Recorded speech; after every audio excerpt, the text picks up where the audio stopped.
بسم اللہ الرحمن الرحیم۔ السلام علیکم ناظرین۔ ایک دفعہ کسی حاملہ ہرن کو بچہ جنم دینے کی حاجت پیش آئی تو اس نے دریا کے کنارے پر موجود جنگل کی راہ اختیار کی۔ پھر ہوا یوں کہ اچانک موسم خراب ہو گیا، آسمان سے بجلی گری تو جنگل میں آگ لگ گئی۔ گھبراہٹ میں ہرن نے جان بچانے کے لیے آس پاس دیکھا تو ایک شکاری نشانہ بنا رہا تھا، دوسری طرف شیر تھا۔ ہرن کو الجھن ہوئی کہ اس پھیلتی ہوئی آگ میں جل کر مرنا ہوگا یا دریا میں ڈوب کر جان دینی ہوگی، یا شکاری مار دے گا یا پھر شیر اپنی بھوک مٹانے کے لیے نوالا بنا دے گا۔ ہر سمت خطرہ ہے، فرار کی کوئی راہ نہیں۔ اس وقت ہرن کے اختیار میں جو تھا وہ کرنے کا فیصلہ کیا، یعنی پیدائش پر توجہ مشغول کی۔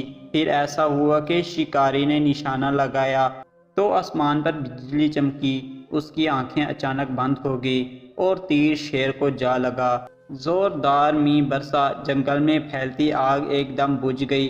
ہرن کو اس کے خالق نے بچا لیا۔ زندگی میں جب کبھی مشکلات و مصائب چاروں طرف سے گھیر لیں تو اس وقت وہ کام کریں جو آپ کر سکتے ہیں، باقی چیزیں اس ذات کے لیے چھوڑ دیں جس نے نظام عالم کو چاروں طرف سے گھیر رکھا ہے، وہیں آپ کی حفاظت کرے گا انشاءاللہ۔ اللہ پاک ہماری ہر قسم کے مشکلات پریشانیوں کو آسان کرے، ہمارے گناہوں کو معاف کرے اور ہر حال میں ہماری مدد کرے ہمیشہ، اور جب کوئی راستہ نہیں نظر آ رہا ہو ہمیں اس وقت بھی۔ آمین۔